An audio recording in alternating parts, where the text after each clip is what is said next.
Hello दोस्तों, नमस्कार। SM किसी चैनल में मैं आप सभी लोगों का दिल से बहुत बहुत स्वागत करता हूं। अगर आपने पहली बार विजिट किया है जरूर चैनल को सब्सक्राइब कर लेना। उसी के साथ साथ free stock market classes, let's learn stock market and finance, इन दोनों चैनल को चाहो तो फॉलो कर सकते हो, सब्सक्राइब कर सकते हो। दोनों चैनल के लिंक इधर आपको ऊपर आई बटन पे या फिर नीचे डिस्क्रिप्शन में मिल जाएंगे।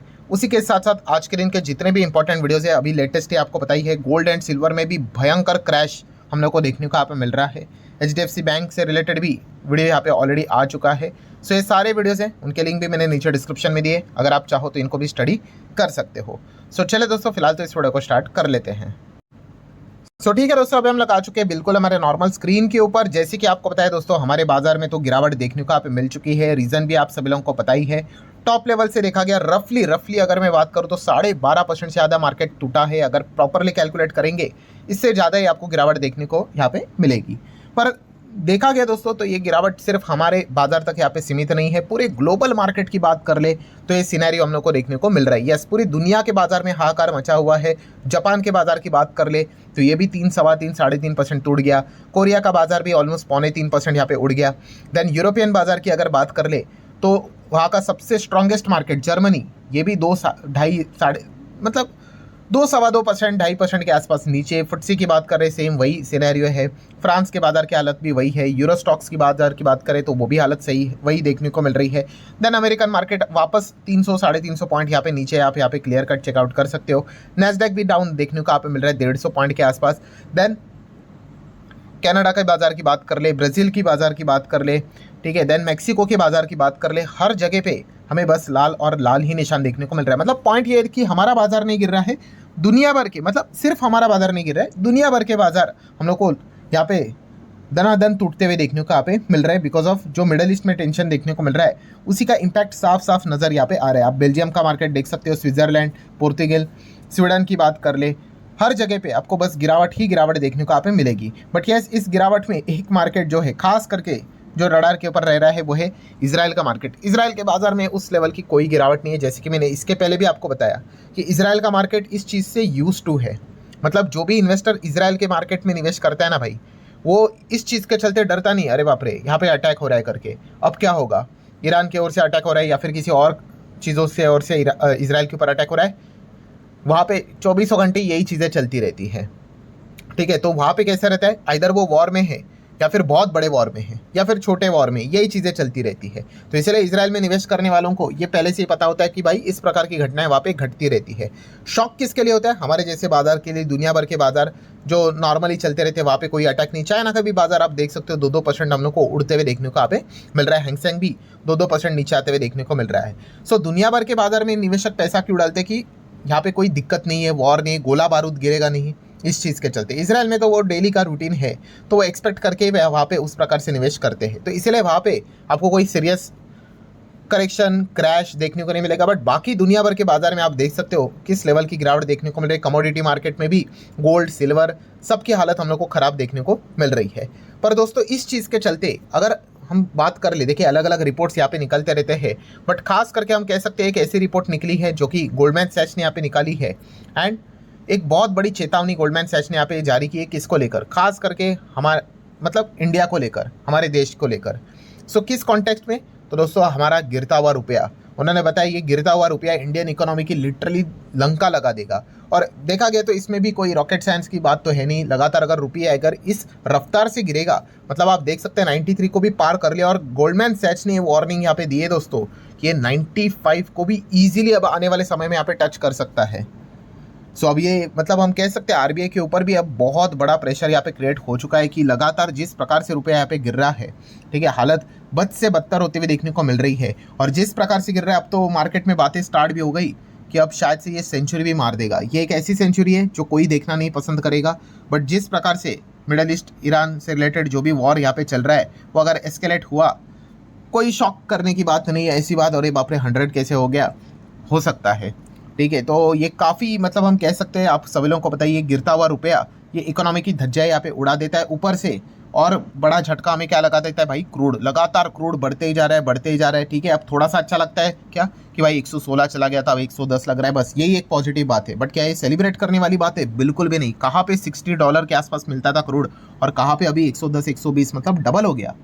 सो सेम डब्बा पाने के लिए भाई डबल पैसा देना पड़ रहा है, उतना भी नहीं, उससे भी ज़्यादा देना पड़ रहा है। क्यों? क्योंकि हमारा रुपया लगातार यहाँ पे गिर रहा है। जब करोड़ 60 के आसपास चल रहा था तो रुपया चलता था 88, 89, ठीक है, तभी भी गिरा हुआ ही था। अब तो भाई 92, 93 को भी क्रॉस कर लिया।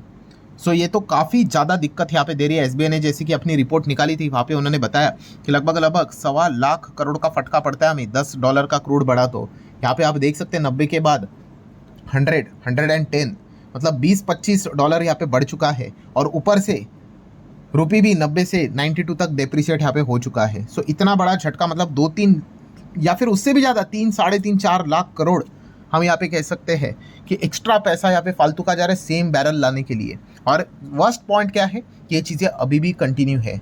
सो जब तक ये जंग शांत नहीं होती है तब तक हम यहाँ पे कह सकते हैं दोस्तों, बियर वाले जितना हो सके मार्केट को तोड़ते रहेंगे, उसमें कोई शक की गुंजाइश यहाँ पे है नहीं। सो लगातार इंपोर्ट बिड हमारा बढ़ते हुए देखने को मिला और इस चीज़ के चलते आने वाले समय में दोस्तों बी मेंटली प्रिपेयर्ड, इन्फ्लेशन काफ़ी भयंकर तरीके से बढ़ सकता है। ठीक है, अभी भी पेट्रोल डीजल के दाम सरकार ने नहीं बढ़ाए हैं, बट अगर ये वॉर अगर ऐसे ही चलता रहा, एक लिमिट होता है, उसके बाद सरकार को भी क्या करना पड़ेगा, पेट्रोल डीजल के दाम को यहाँ पे बढ़ाना ही पड़ेगा। ठीक है, यही चीज़ें हम लोग को देखने को मिल सकती है। एंड इस चीज़ के चलते दोस्तों आरबीआई भी प्रेशर में आ गया। ये भी भूल जाओ दोस्तों, अब भविष्य में एमपीसी की मीटिंग देखने को मिलेगी कि रेट कट होगा कि नहीं, भूल ही जाओ। कोई मतलब सवाल पूछने की भी ज़रूरत नहीं कि रेट कट होगा कि नहीं। ठीक है, अब तो बस यही देखना है कि रेट कब तक यहाँ पे होल्ड रहेंगे या फिर आरबीआई का कोई स्टैंड बीन्स तो नहीं बदल जाएगा। ठीक है, तो ये आप अंदाज़ा लगा सकते हो दोस्तों, इस प्रकार की जो चीज़ें रहेगी ये सारी मार्केट के खिलाफ वाली बातें हैं। ऊपर से देखा गया जो हमारी सबसे बड़ा जो पॉइंट है, कौन सा, ग्रोथ, जीडीपी।